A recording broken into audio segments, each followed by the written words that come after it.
This DOJ was fighting tooth and nail against the state of Virginia to put non-citizens back on the roll. Who do you think's inflaming ideological extremism? Those lunatics who are trying to keep Trump from being even a participant? Is the objection in writing and signed not only by the member of the House of Representatives, but also by a senator? It is in writing, Mr. President. Is it signed by a senator? Not as of yet, Mr. President. In that case, the objection cannot be entertained. The Biden-Harris DOJ launches election monitors to all of the various swing states that are important this election cycle. And we'll go through the list, but we'll also see that some states are responding, saying you're not allowed in our jurisdiction, so get out. The DOJ published this. They said, we're monitoring 27 states for compliance with federal voting laws. Civil Rights Division staff are going to be available to receive nationwide reports throughout Election Day. Why? So they can make an argument that some states should be invalidated or something? Now, there are election monitors that go out regularly, and we have questions about this DOJ that has become more and more corrupted by the day and what they're going to be monitoring and more specifically what they're going to be causing. But they publish this on their .gov website. You can see here are the states where they will be. Might be in a neighborhood near you. There's a list of all of them. 86 jurisdictions in 27 states. The feds coming in for the November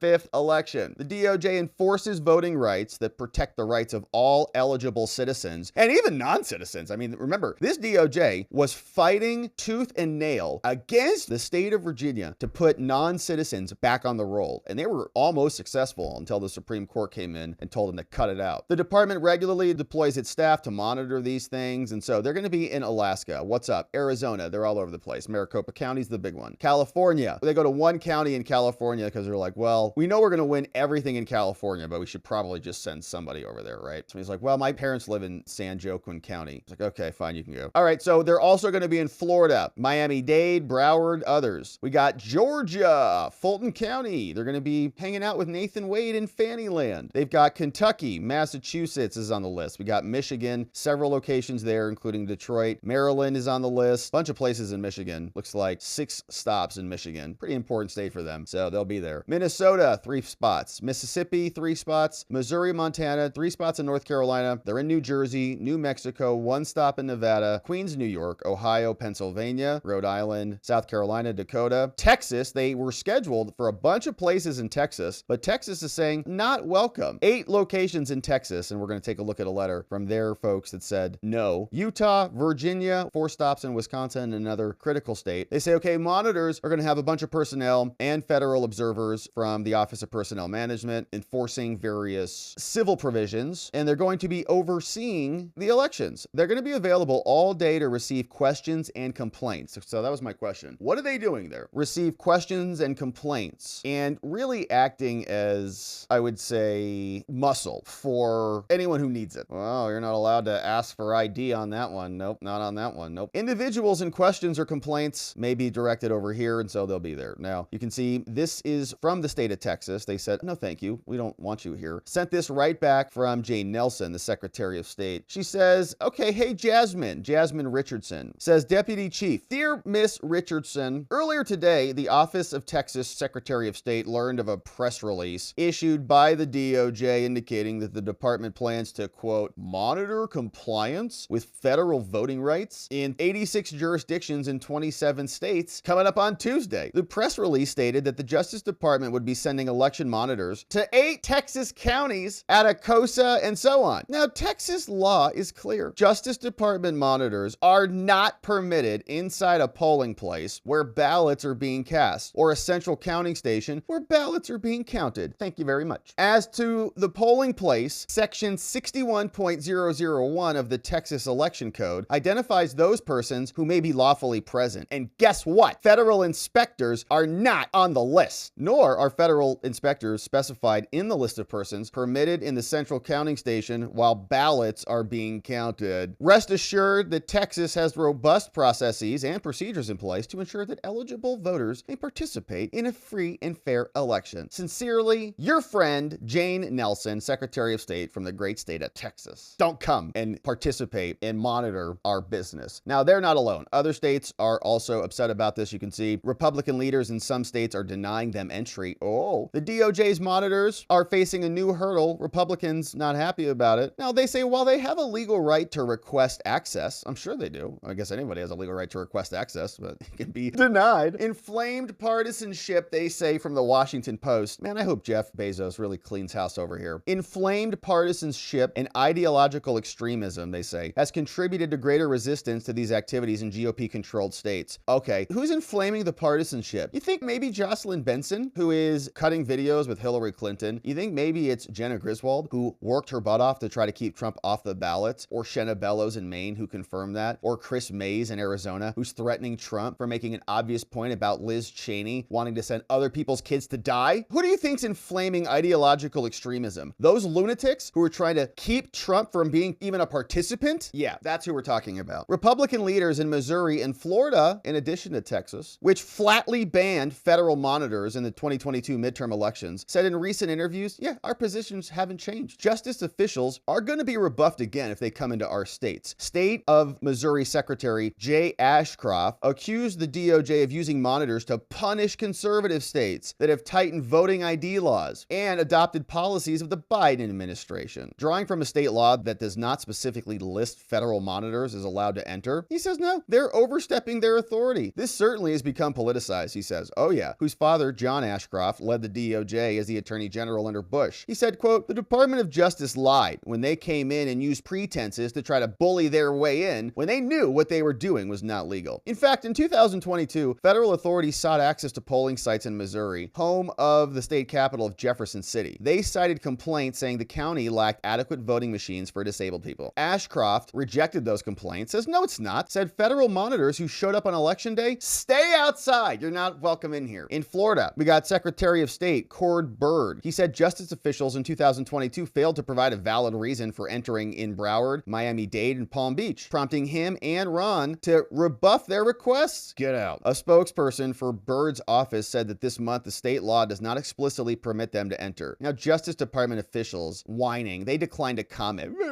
We have to protect our civil rights. What, of illegal immigrants? The agency typically discloses the full list of jurisdictions, and they've done that now. The department has long monitored elections, they said. We will continue to use every tool at our disposal to enforce federal voting laws and ensure that all eligible votes have their votes counted. Yeah, you're the same people who wanted Virginia to put non-citizens back on. You almost got it too if it wasn't for the meddling Supreme Court. Former Justice Department officials said Republicans are attempting to cast doubt on what has for decades been considered a nonpartisan approach. Yeah, a lot of things had been considered nonpartisan for decades. Some people might say centuries because, we haven't had political prosecutions ever until this year, 2023 rather. This cycle for decades. Yeah, they shattered a bunch of precedent. Now we don't trust them. It has been nonpartisan until the FBI started creating Russian collusion hoaxes and then creating insurrections they blamed Trump for, and then creating fake criminal charges using illegitimate prosecutors stealing $36 million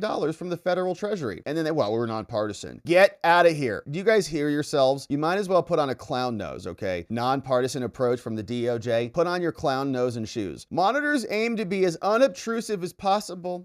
Bradley Hurd, a voting rights lawyer at the Justice Department, said attempts to discredit the federal monitors are part of a troubling trend. The whole department is a troubling trend. The only troubling trend I see is the DOJ, to quote Joe Biden. It's a cynical view that kind of goes along with election denialism. You mean like Jamie Raskin did, as we'll see here in a second? Since the Voting Rights Act of 1965, the DOJ has dispatched government officials into polling sites. We don't want the feds in our state business. Get out. The monitors visits dozens of jurisdictions selected on factors that include requests from local officials. Yeah, I'm sure. Fannie Willis is probably sending a bunch of notices in. In 2022, they visited 64 jurisdictions, and that was an increase of about 45% when the Trump administration dispatched 44 to 18 states, right? So now you can see how it's kind of accelerated pretty dramatically. 44 to 64 to, what was the number this time? 89 something? Now, that year, most of the federal monitors remained outside the polling sites due to coronavirus. Okay, so Trump's people weren't even in there at all. After the election, outgoing President Donald Trump falsely claimed to have defeated Joe. Well, I mean, you guys stole him and gave Joe Biden the presidency. So, I mean, he is the president, obviously, but the election was stolen. Now, 2 weeks ago, Justice Department officials said that they would monitor various places like,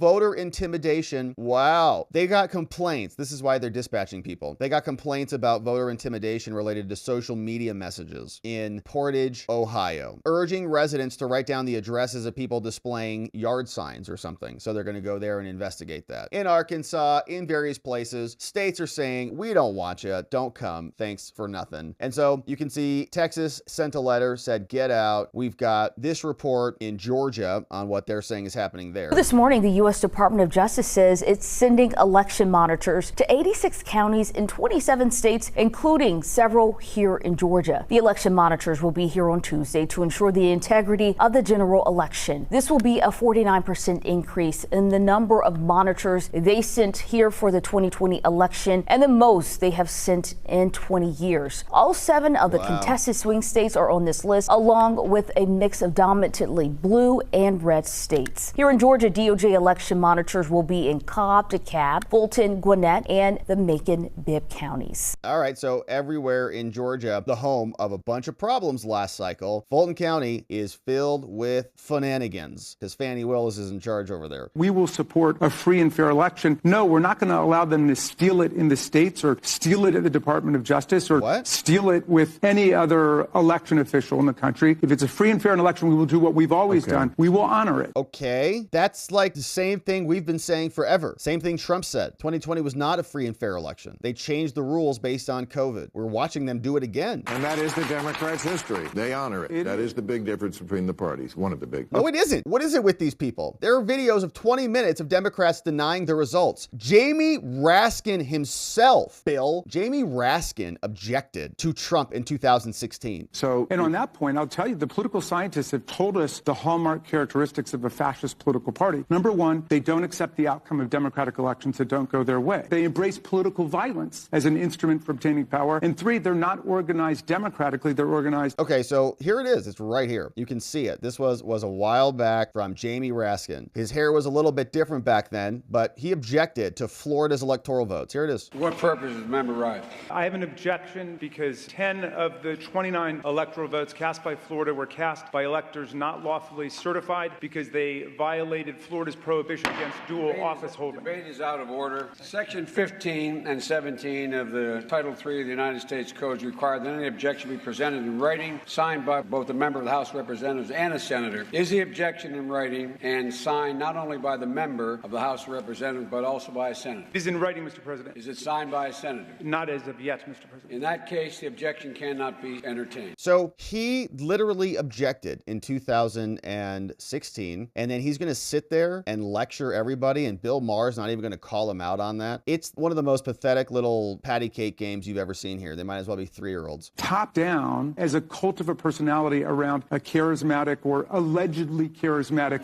figure, right? Trump's been a charismatic figure for 50 years. He had a hit TV show for #1 TV show for what, 12 years, something like that, 10 years? What are you talking about, Jamie? I mean, that's a fascist party. They also don't put issues before the people for meaningful discussion and debate. This whole campaign's been wasted. What do? Scapegoating, racism, anti-Semitism. Anti-Semitism? What? Trump's been all in for Israel. Immigrant bashing and gay bashing. They got mad. Golly. Our great president, Joe Biden, because he said there were semi-fascist currents running through the Republican Party. But I'm sorry, if the shoe semi-fits, you said. Wow, it's just pathetic. So Bill Maher, I know a lot of people give him a lot of praise here, but he sat there and let Jamie Raskin just lecture him about Democrats accepting power. Insane that Raskin's going to sit there and say we accept the results of an election. Raskin was objecting in Congress in 2017. So the DOJ is not really interested in free and fair elections. Democrats are not either. They're there to tip the scales. They're going to do whatever they can do to maneuver it into their favor. We'll be here covering it, calling them out. Thanks for subscribing as we do.